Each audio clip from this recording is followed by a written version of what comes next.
Hey, what is up guys, MKBHD here, and a couple years ago, in 2014, Samsung made a surprise product announcement called the Galaxy Note Edge, with this crazy display hanging off one side, and for a random unexpected phone, it got a lot of attention. Since then, that product has evolved again and again into Samsung's entire flagship lineup, which brings us to the Galaxy S8. So this new phone looks awesome, and that's its hallmark headlining feature, is how good it looks and how well it's designed. And then of course, being a flagship, it has all the bleeding edge specs inside and the hardware you'd expect from a premium Android phone.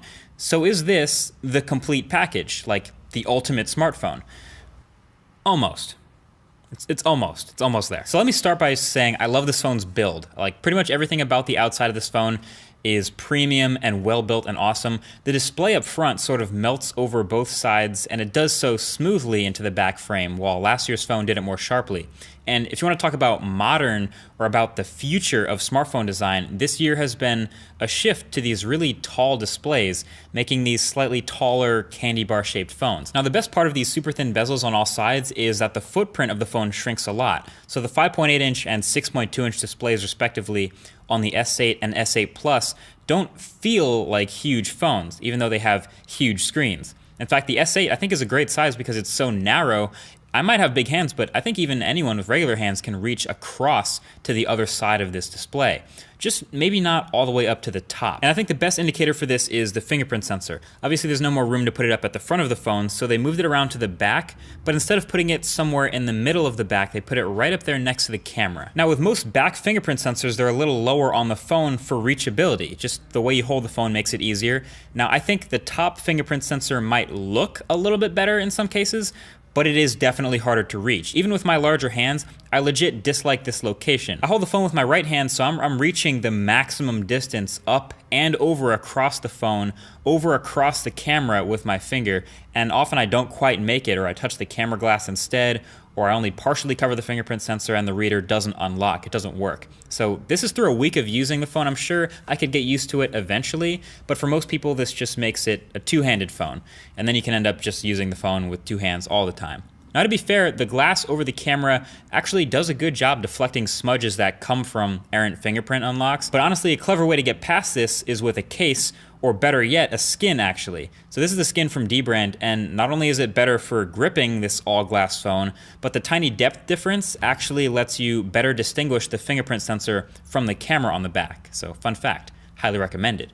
Either way, Samsung's word on this is now they provide you with a bunch of other ways to unlock your phone biometrically that don't use a fingerprint sensor, mainly being the iris scanner and the face unlock. Now I didn't expect to like this answer, mainly because the face unlock can literally be tricked with a picture of you, so that's no good.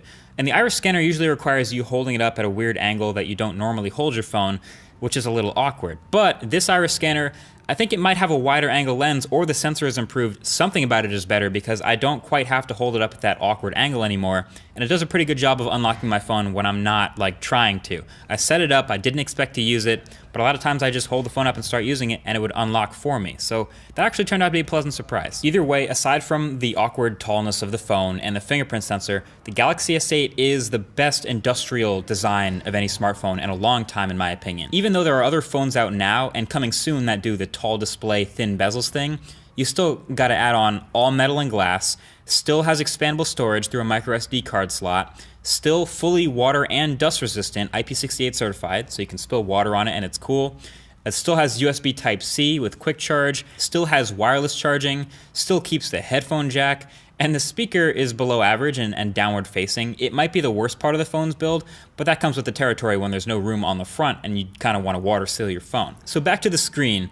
It's incredible. It is, I would say, the best display on any smartphone. Again, it gets extremely bright, so it's visible outdoors or whenever, and it's an OLED, so of course it has fantastic color and contrast ratios and dynamic range, and it's super high resolution too. We're talking 2960 by 1440 on both phones actually. So all that makes for an awesome media experience, a great web browsing experience, and great scrolling through Twitter and Instagram and seeing a lot of stuff at once experience, and all of Samsung's software obviously supports it perfectly.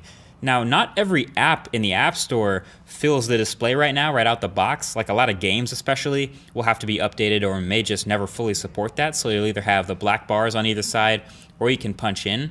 And of course, most videos also aren't in this aspect ratio either. So when watching a video, you'll get the black bars as well, unless you hit the button in the software to punch in a little bit, but then you lose some of the frames. So it's kind of your call. It's give a little, take a little for the slightly taller display. But overall, I'll take it. I think the screen is awesome, and with its curved edges and curved corners, I'm a fan. And then there is the inside of the phone. And since this is a flagship, Samsung is again pushing things to the highest end of what's available, except for one particular area.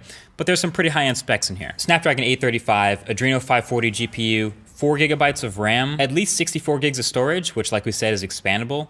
And this is the first phone to ship with Bluetooth 5.0, which I made an entire separate video about that just dropped. Highly recommend that. So the performance aspect is pretty much taken care of the same way it always is. Great specs, great speed and animations out the box, but nobody has used this phone for a year or two yet, so we'll have to see how the Samsung software ages.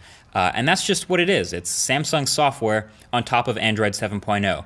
And it has its pros and cons. I actually like that it's adapted to be more like Nougat with the swiping app drawer and the cleaner overall look, especially of the settings app, but it's really obviously still Samsungized with all the colors and some interesting quirks here and there with the paginated app drawer and the couple extra animations. Nothing too crazy or extra, but it's not necessarily better than not having it. The Edge screen has gotten better. There's now a couple features like from the Note with Smart Select and the GIF Maker where you can select part of your screen to make an animation or even take round screenshots, all kinds of stuff that we didn't have before. So, you know, there's interesting stuff you can put in there. I really like the extended screenshot feature where you can take a screenshot, but then it gives you the option to scroll down and extend that as much as you want. So I'm really glad that made its way back into this phone. But yeah, overall, it's familiar to anyone who's used a Samsung phone in the last 2 or 3 years, both aesthetically and functionally. Now, one of the biggest new features in the software department of the Galaxy S8 is called Bixby. You may have heard of it. It's the virtual assistant that's built for this phone that just does a lot of what Google Assistant does. Now, the circumstances surrounding it are interesting because Samsung put a dedicated button on the side of the phone just for launching it, a Bixby button. Now, a lot of people didn't like this for fair reason, whether they didn't like Bixby or didn't want it, so they found a way to use an app to remap the Bixby button to do whatever they want. Probably should have been in the Samsung settings in the first place. You can make it the default for the button, sure, but in regions where people don't use Bixby or Bixby's not supported or language support's not there yet or it's incomplete, let them go in the settings and remap it to whatever they want. It could be a legitimate, useful, separate feature. Well, yesterday, Samsung actually patched that up and blocked any remapping of that button at all on the Galaxy S8. So it's definitely now just a Bixby button. So understandably, again, people got kind of angry about that. Nobody wants accidental triggers of the app they want to never use. But a couple of people were asking, well, hey, what if Bixby is actually really great? What if Bixby is amazing? What if it's better than Google? So I gave it that chance. I didn't remap my Bixby button and I was using Bixby alongside this phone for the past week. And I'll give you that. So first of all, the voice feature is not activated yet and it won't get added till later this year. So that's a pretty rough start. But aside from that, it does show you some cards, your gallery, your upcoming calendar events, maybe some weather, some frequent contacts.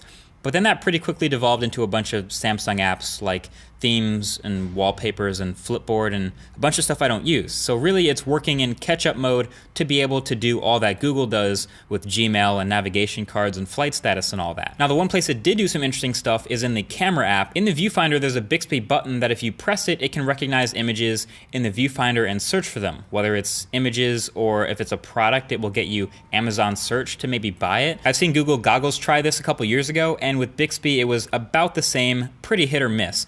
Sometimes it would get it and it would be pretty useful, especially when there's a lot of text to it that it can recognize. It just searches that text, so it makes sense that it would work there. Other times when I thought it might get it, nothing came up or it got it wrong. With this Bluetooth speaker, for example, sometimes it got nothing, sometimes it thought it was a baseball hat. I don't know, not sure how to get it to work better, but no dice. So aside from this biggest new software feature being kind of a swing and a miss on this phone, I'm totally fine with the software on the S8. It's cleaner, it's much more refined, it's out of the way, I like it. Now the camera on the back. This has also been a bit of a source of discussion. At first it wasn't really talked about and we kind of assumed it was literally the exact same camera as last year. It has the same specs, no dual cameras like some of its rivals. It's a 12 megapixel f1.7 aperture, dual pixel autofocus, optical image stabilization, top-notch stuff again, but yeah, same as we've already seen. But turns out this is a slightly updated sensor with newer optics, so the images will look slightly different from the Galaxy S7. Honestly, most of the difference will come from better image processing, but the photos and 4K videos from Galaxy S8 look fantastic as you would expect. Maybe leave a comment if you want a direct comparison to its predecessor, but you can imagine, you can see the samples. Great detail, great contrast, color and sharpness are excellent, and pretty aggressive auto HDR modes, so dynamic range is also pretty wide.